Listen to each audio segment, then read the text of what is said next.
Let us continue with the topic of how to meditate.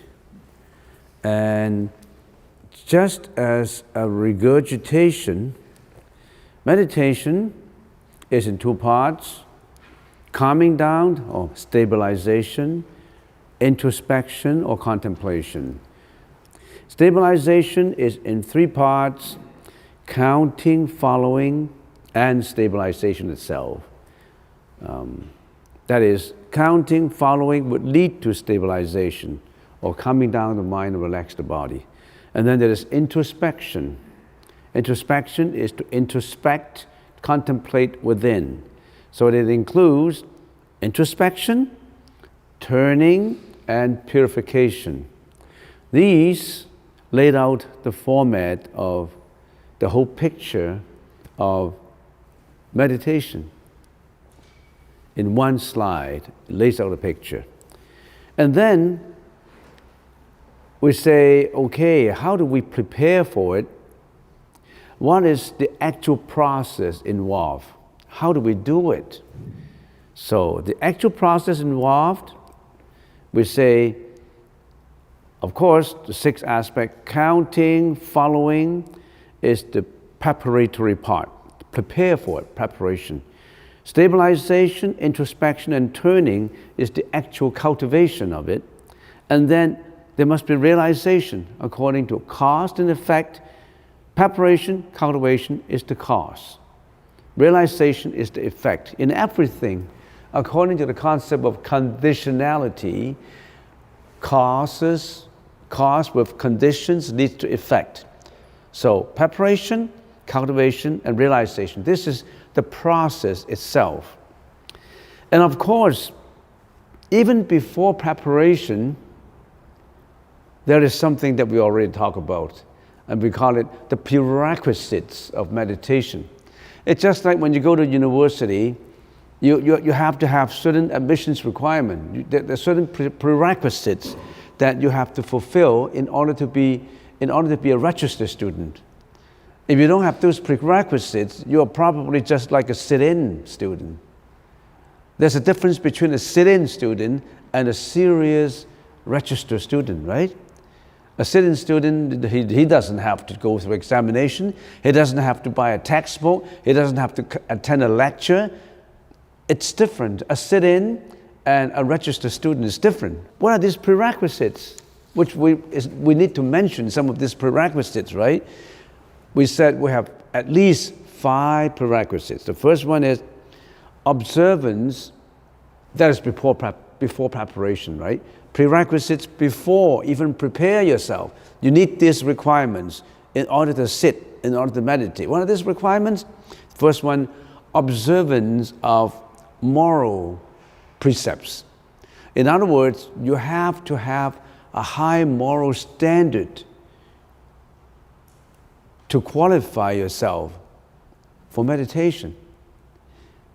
If you are involved always in killing, lying, sexual misconduct, cursing, foul languages, greediness, hatred, jealousy, you better polish those up before you're required, before you sit in the meditation. You have to have very basic. You have to be a good person first. Observance of moral standard or moral precepts. We don't want to go into details, of course. Moral precepts, that's a lot. Second is, you go to a habitat that is quiet and peaceful, a venue, a location. You can sit, meditate in the middle of a road, a cross-section of a road, where cars are always going by. You can meditate in a party. You can meditate in a theater house, in a casino, so to speak. So you have to go to a habitat that is peaceful and quiet. Not easy. Not easy. Even at home sometimes, depends on how many family members you have. If you're all by yourself, it may be easier. But if you're all by yourself, when you go home, what do? You click onto your TV, you click onto your WhatsApp, your iPhone. It's not peaceful at all. The third prerequisite is stop all other activities that are not associated with the meditation. So if you are in meditation, you can.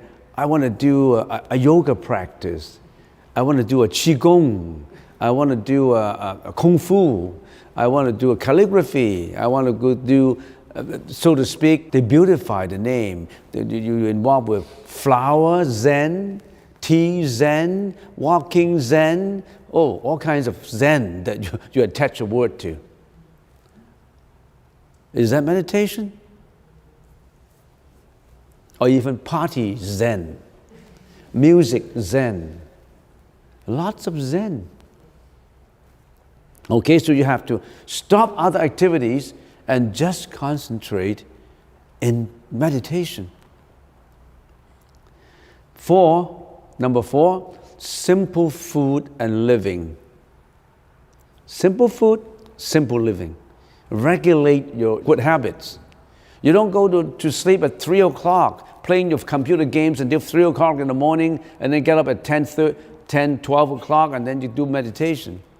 You're upsetting day and night. You're disrupting day and night.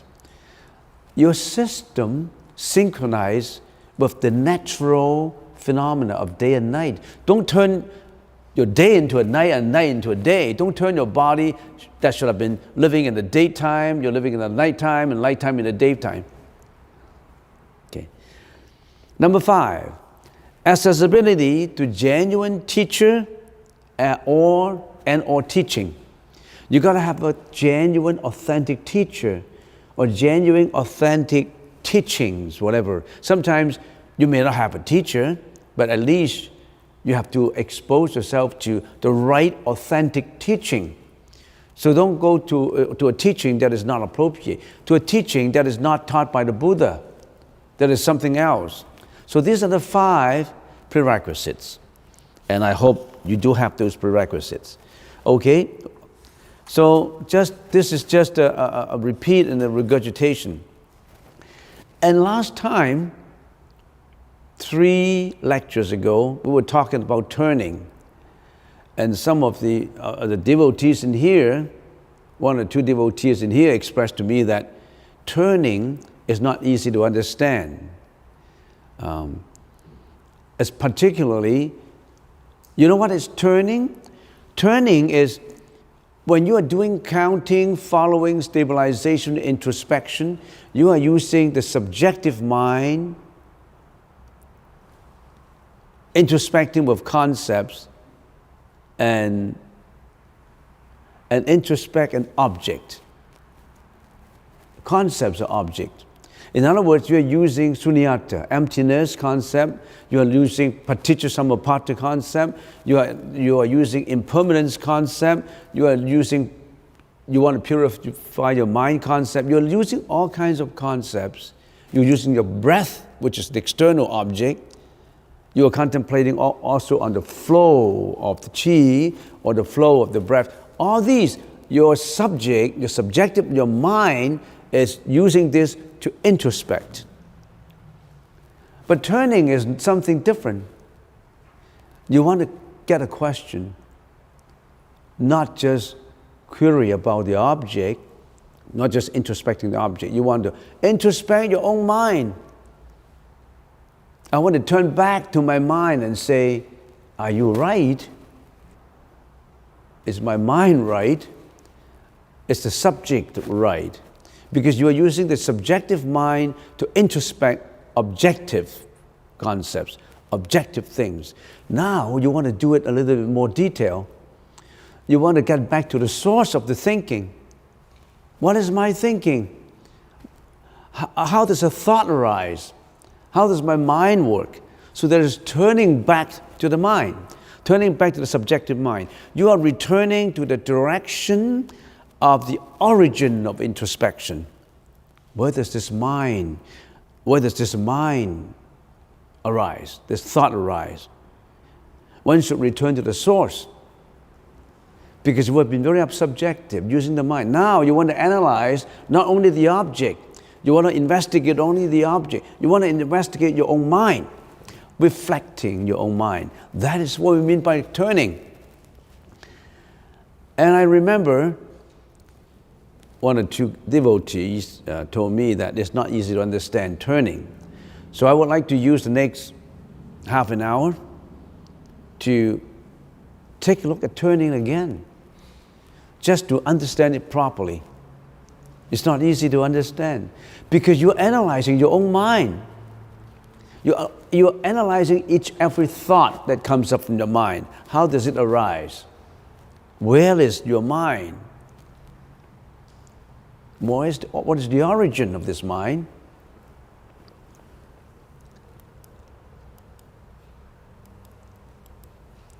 So we say, just to repeat last time, we say the mind that engages, we're now going back to 3-4 lectures ago where we analyzed turning. We want to turn it back again now. There's another turning. We're turning back to a few lectures ago on how we analyze our mind. So the cultivation of turning or returning. Sometimes I use the word returning to the subject to see, hey, are you right? Your mind, Mr. Mind, you are using all these concepts to investigate, to analyze, what is this mind? Where does this mind come from? We say the mind that engages in introspection, from what does it arise? How does this thought arise? We say there are two probabilities. One, generated by introspection thought, that is to say, the case that the introspection thought arose from a mind involved in the introspection. Number two, generated by something other than the introspection thought. That is to say, the case that the introspection thought arose from a mind not involved in introspection. So there's two probabilities. There's two possibilities. If you study logic and study probabilities, we use the word probabilities, otherwise possibility is the same thing. So it's either, and number one is either from itself or it comes from other.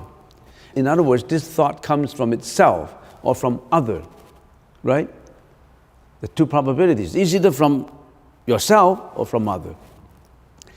And remember, we have a conclusion after analyzing all these. I'm just picking up the summary, the conclusion. After analyzing, is it from a mind involved in introspection or from a mind not involved in introspection? We have done it in detail, and our conclusion is none of the above are true. This mind that engages in introspection does not arise in any situation at all. The introspective mind was originally unproduced. There is no mind to be found. Of course, the prerequisite is this mind must be a healthy mind, must be the right mind. We already have that subject investigated. Assuming your mind is normal, it's on the right track still, what is this thought? And our conclusion is this mind, there's no existence of a thought, which links up to there is no existence of our body even. There's no existence of this I. Now this is a paradox. And then I said in this session, we're going to explain it in a little bit more detail and see if we can really understand it in a proper limelight, in a proper light. And you really have to think about it with a little bit of logic to understand it. And when something is produced, when a thing, we say a thing is to be produced, in how many ways a thing is produced? Let's put aside about this thought.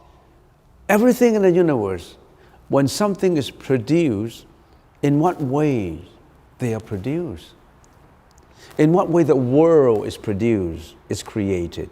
In what way your body is created? In what way is this created? In what way is everything created? How many ways are there for the creation of something or thing?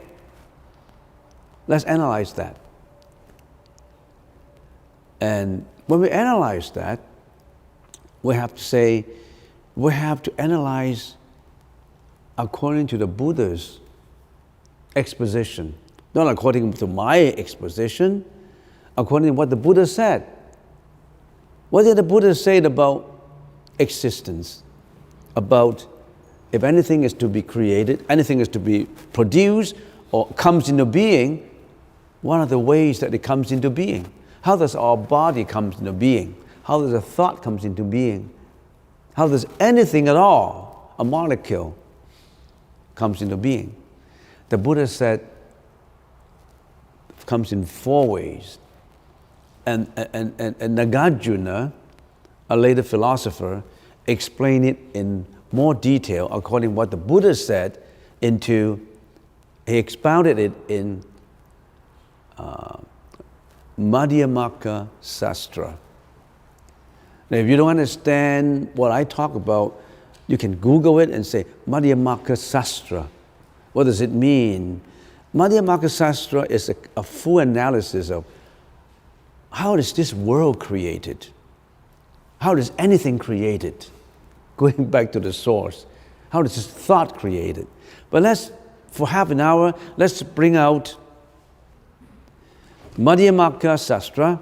It says, everything is not created from self, not from other, not from both, and not from neither. So nothing exists. If something is to come into being, like created or whatever, or to be produced, such becoming, such production must come from 4 ways. All these 4 ways exhaust all possibilities. It includes all the possibilities. Each one of these alternatives includes all possibilities.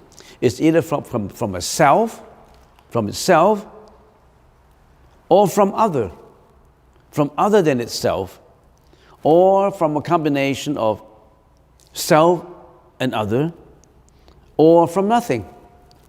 From nothing, right? These are the 4 alternatives that exhaust all possibilities. Nagarjuna expounded that all these possibilities are not possible, so there's no existence. It's only a false, fictitious, impermanent existence, but you hang on to it, attach to it as, yes, it is there, yes, it exists, yes, there's a man, yes, there's a woman, yes, there is fame, reputation, money, greediness, hatred, suffering, not suffering, happiness. We attach to an existence that is not existing. Many high-level and enlightened monks said, we don't exist, and we don't believe it. What do you mean by I don't exist? Am I existing now? How come you say I'm not existing? They laughed at it. It is very strange, quote unquote, that you are not laughing at it. What are you talking about? You exist and you say you're not existing? We're living in a dream of existence? We used to have a Theravada, very high-level enlightened monk, Bhante Punaji says, we don't exist. We're only living in a dream of existence, but we hang on to everything. We're attached to everything. We're attached to family, we're attached to money, fame, we're attached to everything because we think that everything exists. But actually, they don't exist. But how? We have to analyze it, right? What do you mean by if anything has to be existed, it exists in 4 ways. It's from itself, or other, or a combination of 1 and 2, or from nothing at all. No reason, just exist. Let's analyze the first one. What do we mean by from self? Now, we have to involve a little bit of logical thinking. In modern psychology, in modern logic, we said inference, I-N-F-E-R-E-N-C-E, inference, or by postulation, or by judgment, or by reasoning, whatever term you want to use it. We have to use reasoning. But then how how reasonable is our reasoning? Well, that we have to talk about late in other lectures about the authenticity of our postulation, our inference of our reasoning. But assuming that we're reasoning it with logic. So what do we mean by something is to come into being from self? And then we say, it is not true that it comes from itself. We say, anything that is to be produced, is to be created, is to come into being from itself. Is it right? From itself. If a thing is to be produced from itself, then it's not logical. Why? Because its production will be endless. So if this can produce itself, and itself, then the whole world will be full of itself and will be endless. Then that is not right. How can anything that without other causes, without any reason, without any help, anything at all, it all exists by itself? It all created by itself? It's not possible. Nothing can create itself by itself. Otherwise, it would be endless. So it is not right. It produced itself cannot be right logically. Right? It cannot be produced by itself. It has to be, there must be reasons for it, there must be help, conditions, there must be causes, etc., etc. How can it just, boom, it produce itself? If it produced itself, then how many times? 1 time? 2 times? 3 times? 4 times? If it can produce itself, the whole universe will be all by itself, will be all full of itself. So logically speaking, it cannot produce by itself. Then you say, well, it produced by itself with many helps, with many conditions, then it's not by itself. Then it means produced with the help of many other conditions. And there will be others, right? But to say, if it doesn't produce by itself, it must be produced to be produced from other than itself.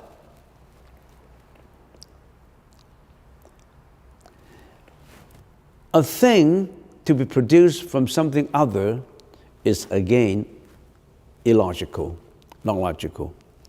Because if it is not yet produced, then other cannot be established. Because it's to be produced only when I'm produced, I have itself, then I call other, right? But if I haven't been produced, we're talking about production, producing it, created it. If I haven't been created, and then how can there be an other that refers to self? You understand what I mean? Think about it. Only when a thing has already existed, then there is an other. We call it other. We're talking about, I don't exist, but I exist because of others. How can other exist if I haven't really exist? You can only call it, you can only call other if you have a self. So if you don't even have a self, how can you have other? Plus, the concept of other, to that other, that is and itself. And if we say in itself cannot be true, then how can other be true? You understand what I mean? Now, if you don't understand, it does not really matter. Let us use some symbols to explain it, to help our understanding in a later. Maybe I can use the symbol now just to explain it. The 4 negations, katuskoti. We say not P, right? And then not P. We say not P is self, and not P is other, right? If it is not P, if it is not P, we still have considered other conditions. I just want to show you the symbolic meaning of this. Well, we haven't come to 3 and 4, but just the first one, P itself, not P, it's other, right? Not itself. So it is not P and not P. So how come you say that? We already have said the first one is not itself, and then we say it's not other. Because self other only happen when there is a self. But we've already proven that it's not self. How can other exist? If there is an other, then the thing has already existed. There is no need to be produced. If there is other, there's no need to come into being. Because if there is other already established, then you already have a self. Then you call other. This is to prove it by symbol. But if you really want to get a full exposition of this, you have to read Nagarjuna's Madhyamaka Sastra.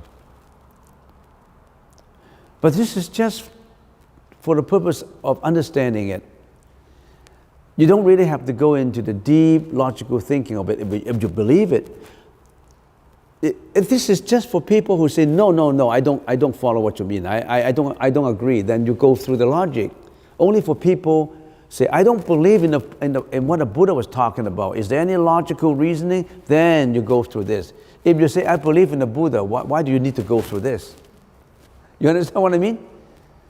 I already believe in it. Why do I have to pull my hair to understand it? Rack my brain to understand. Some people are like that. I want to understand it. I don't understand it. I pull my hair. I'm not happy. You don't have to. It's only for those who question the Buddha. Then you better pull your hair and try to understand this. But if you're not questioning the Buddha, why do you have to go deep into it? If I already believe in the history, Canadian history, that about 20 years ago, Pierre Trudeau was the Prime Minister, I believe it. Do I really have to dig into the library and dig out all these history books to find out? Only for those who don't believe that 20 years ago, or how many years ago, that Pierre Trudeau was the Prime Minister. For those who don't believe it, you better dig into the history of it. I'm only pointing this out for people who don't believe in it. So don't pull your hair to try to investigate. And I banged in my meditation, I want to investigate. Some people are like that. They are a registered student all their life. They're only looking for YouTube, for videos and books, trying to understand this, and he's not doing a proper meditation. If you believe in it, you don't have to investigate into it, right? Only for those who are so obstinate that they don't believe in it. Then you have to, pull my hair into it, and I don't understand, and you hang on to the misunderstanding and you don't feel happy about it. To me, I just dropped this because I believe in what the Buddha was talking about. I feel it. I'm happy with it. Why do I have to investigate into this? Some people say, if you don't investigate in it, you don't understand it properly. Not necessarily. If I have to investigate every scientific detail of the universe, I'll go crazy. I don't want to go crazy. This is just for people, quote unquote, who gets crazy. And they want to investigate more into it. Then some people say, if it is not from self and not from other, I know it's a combination of self and other. It's a combination of yourself, and you're dependent on all these causes and conditions, right? It's a combination of 1 and 2. It must be right. Then Nagarjuna's exposition to deny it is, a thing to be produced from self and other is not logical. Only when self and other exists, then the combination of both exists. If 1 and 2 is faulty, how can the combination of 1 and 2 be true? I can give it an analogy, but that may not be a good analogy. If self is blind and 2 is blind, how can a combination of blind be not blind? You see what I mean? If both are faulty, how can a combination of both faulty expositions be true? So a thing to be produced from self and other is not logical. Only when self and other exists, then the combination of both exists. But this carries the fault mentioned in both 1 and 2 earlier. So production from both is not acceptable. Right? It's not acceptable. So number 3 is not acceptable, it's not logical. And then some people say, if it's not 1, if it's not 2, if it's not 3, it must be from nothing. From no reason it exists. From nothing. Because self, other, and both almost exhaust all possibilities, and there's one more possibility left. For no reason, for no causes, no condition, boom, it booms into being.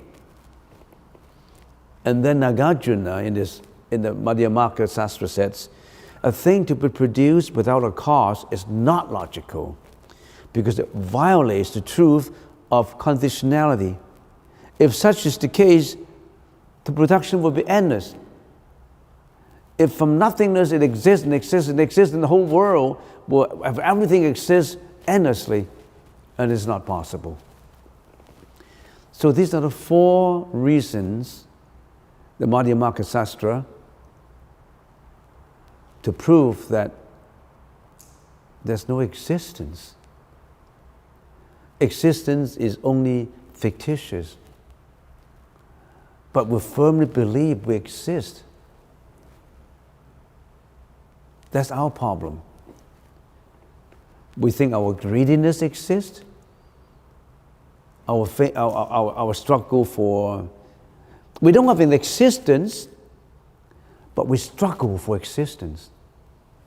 That's our problem. We struggle to exist. And we define this existence as what? Having a family, getting a girlfriend, getting a boyfriend, getting a fame, reputation, a good car, a good house, operating a business that brought in a lot of money, and I have, many things. We falsely, erroneously recognize existence as something that we cling to, we're attached to. That's why we're in suffering. That's why we're in trouble. That's what Nagarjuna pointed out, that why do we attach to existence which does not exist? And in the process of this attachment, we are committing a lot of karmic energy that always pull us in our struggle for existence. So everybody understands what is this all about now? Okay, let's get back to symbolic logic. P is self, for example. Not P is not from itself. Not P, not from itself is other. Not from itself is other. It's not other. And then both P and not P is not the case. We already have proven it logically. And then neither P nor not P is not true either. That exhausts all possibilities. By symbolic logic, therefore nothing is produced. There is no existence. We are only living in the dream of existence. You and I. Not only are we dreaming at night, we're dreaming at daytime. We're daydreaming. We think we exist, but we don't. These are the 4 negations. Katiskoti. There are also the 4 negatives. There's the 4 positives too. The 4 positives are also not true, but that's something else that we have to talk about later. Now, I have it laid out for you. If you really want to think about it, think about it. And my translation may not be 100% right, so I translated from Chinese, but I tried to be as accurate as possible Don't blame me for the wrong translation. Translation is difficult. And even the Chinese translation is from the Sanskrit. So I've done my homework. I'm not just talking about emptiness. I've done my homework. So what is the conclusion of turning? Turning is something that is quite abstruse. It's not easy to say, not easy to understand, because we are, at this process, we are going to get back to the source. Our thought is fictitious. Our thought does not arise. It arises conditions only.